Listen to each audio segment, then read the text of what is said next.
आज हम लोग डिस्कस करेंगे टैली सॉफ्टवेयर में दो वाउचर के बारे में। First is Contra voucher and second is journal voucher. तो सबसे पहले हम थोड़ा सा जर्नल वाउचर के बारे में देख लेते हैं। लेट्स सपोज दैट आपने जर्नल वाउचर्स का एंट्री आपको करना है। इससे पहले थोड़ा सा रिमाइंड करा देते हैं आपको। आपने पेमेंट वाउचर भी कर लिया हुआ है, आपने रिसीट्स वाउचर भी कर लिया है, आपने सेल्स का भी वाउचर कर लिया है और आपने परचेज का भी कर लिया। मतलब 4 वाउचर आपने कर चुका है। 4 वाउचर में एक तो है रिसीट्स, दूसरा है पेमेंट, तीसरा है सेल्स और चौथा है परचेज। मतलब आप परचेज करोगे, उसको पेमेंट करोगे, आप सेल करोगे, उससे रिसीट्स करोगे।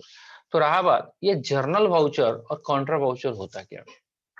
देखो, जर्नल वाउचर का मतलब ये है, अगर सिंपल सा बात करें हम, जर्नल वाउचर में आप सिंपल सा एग्जांपल लेके चल सकते हैं। जैसे ऐसे एंट्री जिसमें ना तो कैश और चेक का आगमन हो और ना ही वो सेल परचेज हो, राइट, उसको हम जर्नल में कैटेगराइज करते हैं। जर्नल का मतलब ही है यहाँ पे, आप सिंपल सा एग्जांपल लेके चलते हैं। सपोज दैट आप एसेट्स आपने परचेज किया है, उस पर डेप्रिसिएशन लगाते हैं। प्रॉफिट एंड लॉस अकाउंट में डेप्रिसिएशन तो लगाते हैं हम लोग। तो डेप्रिसिएशन अकाउंट का अगर रजिस्टर में एंट्री करेंगे हम, तो क्या एंट्री बन के आता है अपने पास? Depreciation account debit to fix assets. Depreciation account debit to fix assets, यही बनता है। अब इस एंट्री में ना तो आपका रिसीट्स है, ना तो आपका पेमेंट है। आपने पढ़ा भी था, depreciation is a non cash item, मतलब ऐसा आइटम जिसमें आपका पैसा नहीं जाता है। हाँ, पैसा कब जाएगा? एसेट्स जब आप परचेज करोगे तब जाएगा, राइट। तो एक काम करते हैं, सबसे पहले हम एक एसेट्स परचेज कर लेते हैं पेमेंट वाउचर से, ताकि हमारे पास एसेट्स क्रिएट हो जाए, तब जाके हम कर सकते हैं डेप्रिसिएशन का एंट्री। चलिए, तो हमने मान लेते हैं कैनरा बैंक ही अपना खाता है। कैनरा बैंक से एक फिक्स एसेट्स खरीदा, ऑल्ट सी पे प्रेस करेंगे। ऑफिस है तो फर्नीचर खरीदते हैं, furniture and fittings, furniture and fittings. अभी ये मेरा फिक्स एसेट्स है, तो इसको कैटेगराइज करेंगे हम फिक्स एसेट्स में। यहाँ पे लिस्ट ऑफ ग्रुप में आप देखिएगा, फिक्स एसेट्स में कैटेगराइज कर दिया।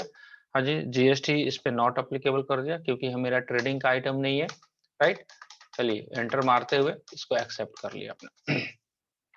लेट सपोज है 10,000 का मेरा एसेट्स है, ठीक है जी। चलिए, 10,000 का एसेट्स आपका पास आ गया। आप लिख लेंगे बीइंग फर्नीचर परचेज, बस बीइंग फर्नीचर परचेज, ठीक है। अब आते हैं जर्नल वाउचर पे डेप्रिसिएशन लगाना है। अब आपको मालूम है कि डेप्रिसिएशन जो है वो साल के एंड में लगता है, और बहुत सारे मेथड भी हैं, डब्ल्यूडीबी मेथड है, एसएलएम मेथड है। तो हम सीधा सीधा मान के चलते हैं कि रेट ऑफ डेप्रिसिएशन 10,000 है। तो हाउ मच डेप्रिसिएशन अमाउंट, एक साल के लिए कितना आपके पास डेप्रिसिएशन का अमाउंट आ जाएगा? 1,000 रुपया आएगा। चलिए, तो हम सीधा सीधा कीबोर्ड में F7 बटन दबा के चले जाएंगे, या आप यहाँ पे देख रहे हो हाईलाइट हो रखा है, यहाँ पे आपका जर्नल, तो यहाँ पे प्रेस करते हैं, जर्नल आ गया, राइट। अब हमको डेबिट करना है, क्या है? डेप्रिसिएशन। तो डेप्रिसिएशन का लेजर अभी तक क्रिएट नहीं है, फर्स्ट टाइम आपको क्रिएट करना पड़ेगा। तो ऑल्ट के साथ सी प्रेस करेंगे और क्रिएट करेंगे depreciation, depreciation on fix assets, right. क्या है ये? खर्चा है, इनडायरेक्ट एक्सपेंसेस में हम कैटेगराइज कर देते हैं। जीएसटी नॉट अप्लीकेबल कर देंगे। चलिए जी, 1000, राइट। यहाँ पे सी प्रेस करोगे, क्रेडिट वाला बटन आ जाएगा। किसको करना है credit?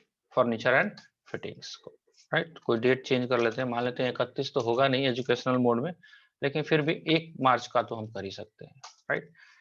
Being depreciation charged on furniture and fittings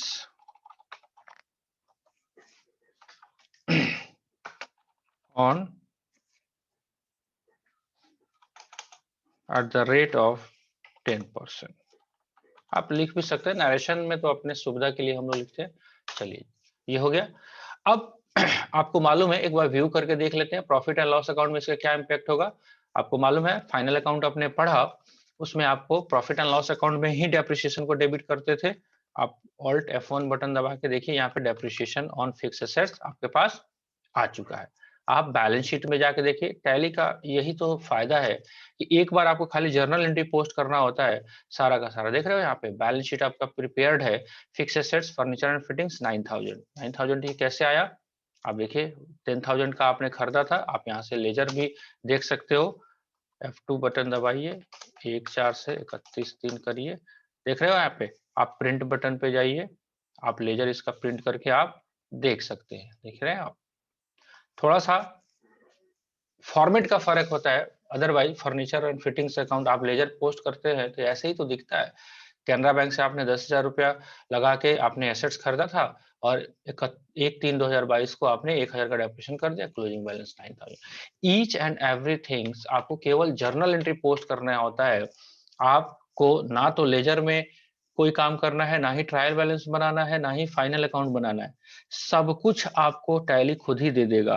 जबकि आप एकेडमिक लाइफ में 11th-12th पास करने के लिए आपको जर्नल भी पढ़ना पड़ा है, लेजर भी पढ़ना पड़ा है, ट्रायल बैलेंस भी पढ़ना पड़ा है, फाइनल अकाउंट भी पढ़ना पड़ा है। इसका एक फायदा भी है, एक नुकसान भी है। नुकसान ये है कि जो बंदे थ्योरेटिकली नॉलेज नहीं रखते हैं और टैली में काम करते हैं, उनको पता ही नहीं चलता है what is the posting, what is the balancing, trial balance क्या होता है, बैलेंस शीट कैसे बनता है।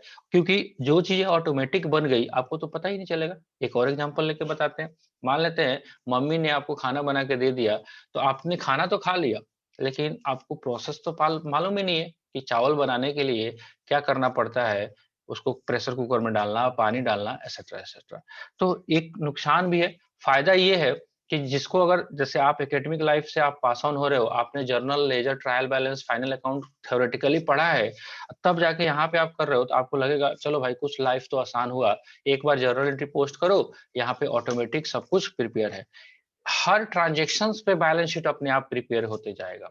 ईच एंड एवरी ट्रांजेक्शन पे आपके पास बैलेंस शीट आपका प्रिपेयर होते हुए चला जाएगा, राइट। तो आई थिंक आपको जर्नल वाउचर समझ में आ गया। अब लगे हाथ हम लोग अब नेक्स्ट वीडियो को नहीं बना के इसी में हम लोग डिस्कस कर लेते हैं। आपको कॉन्ट्रा वाउचर क्या होता है उसका पहले बेसिक समझ लेते हैं, राइट। आप कॉन्ट्रा वाउचर के लिए टैली में जो है मेनू है आपके पास F4 बटन, कॉन्ट्रा। अब कॉन्ट्रा का मतलब क्या है, सिंपल सा, ना तो ये सेल है, ना तो आपका परचेज है, ना ही आपका रिसीट्स है, ना ही आपका पेमेंट है, और ना ही आपका जर्नल है। तो आप पूछोगे सर तो फिर ये कॉन्ट्रा क्या है। इसके लिए थोड़ा सा रिमाइंड कराते हैं, जब कैश बुक अब हम लोगों ने किया था, आपको याद है जब कैश को बैंक में जमा कर रहे थे और कैश बुक में जब हम एंट्री कर रहे थे, तो साथ ही साथ हम क्या कर रहे थे, कैश बुक के डबल कॉलम कैश बुक जब बनाते थे आप थ्योरेटिकल लाइफ में, तो आप पेमेंट साइड में या क्रेडिट साइड में आप जाते थे तो कैश को क्रेडिट करते थे, और सेम एंट्री को आप बैंक के डेबिट साइड में आप करते थे, और जेएफ वाला कॉलम में आप सी लिखते थे, सी।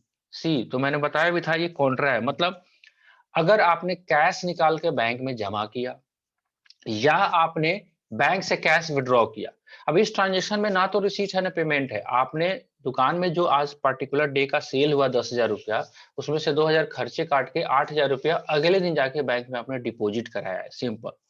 That entry is cover under Contra entry, right.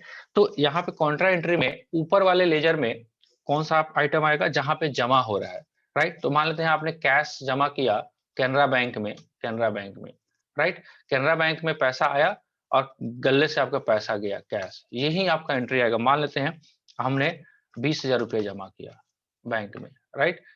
ठीक है जी, चलिए 20,000 रुपये जमा किया,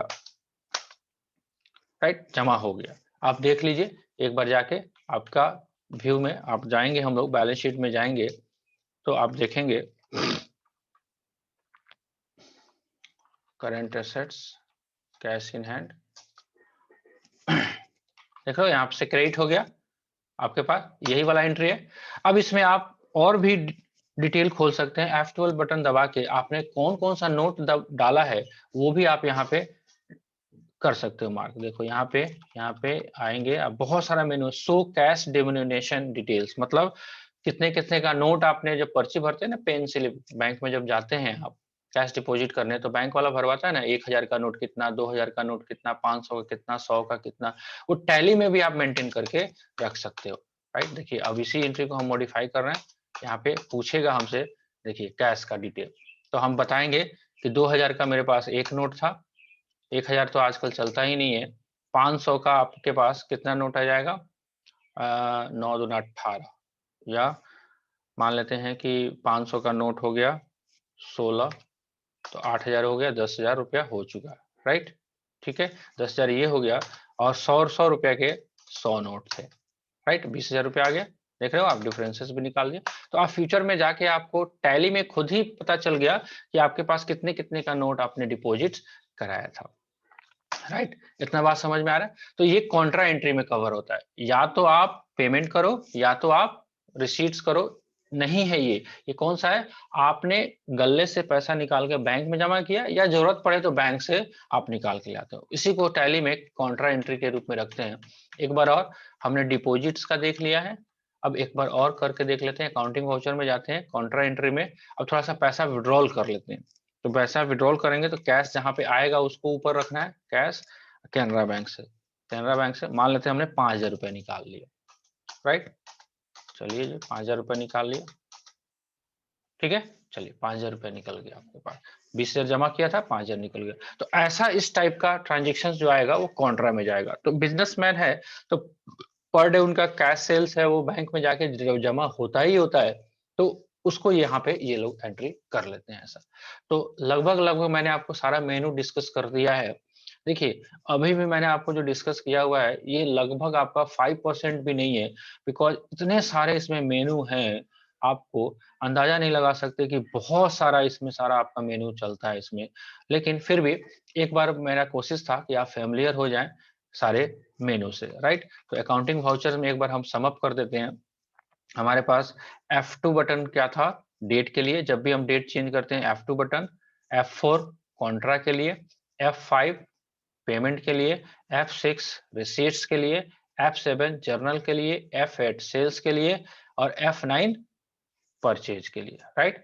उसका भी बहुत सारा मेनू है आपके पास, स्टॉक समरी क्वेरी कर सकते हो, टैक्स एनालिसिस कर सकते हो, राइट। तो ये सारा का सारा आप काम इधर से कर सकते हो। बाकी आपके पास फीचर्स को कॉन्फ़िगर करने के लिए ये सारे मेनू हैं। आप इन्वेंट्री का भी फीचर्स यहाँ से कर सकते हो कि क्या करना है नहीं करना है, ठीक है। गोडाउन, कितने सारे गोडाउन मेंटेन है, स्टॉक का कैटेगरी अलग अलग करना है, बहुत सारा है, राइट। ठीक है, उसके बाद भी आपको लगता है कि टैली में कुछ और कुछ कमियां रह गई हैं, तो आप F6 बटन से ऐड ऑन बटन को भी आप करवा सकते हो। ऐड ऑन बटन का मतलब है कि टैली वाले को आप पेमेंट करोगे, वो आपके हिसाब से कस्टमाइज करके कुछ और भी आपको फीचर्स इसमें प्रोवाइड करवा सकते हैं, राइट। तो आई थिंक थोड़ा सा इंट्रोडक्शन टू टैली में आपके जितना सिलेबस का पार्ट था मैंने कवर करने का कोशिश किया है। बाकी फिर भी कोई डाउट रहता है तो आप मुझसे पूछ लेंगे।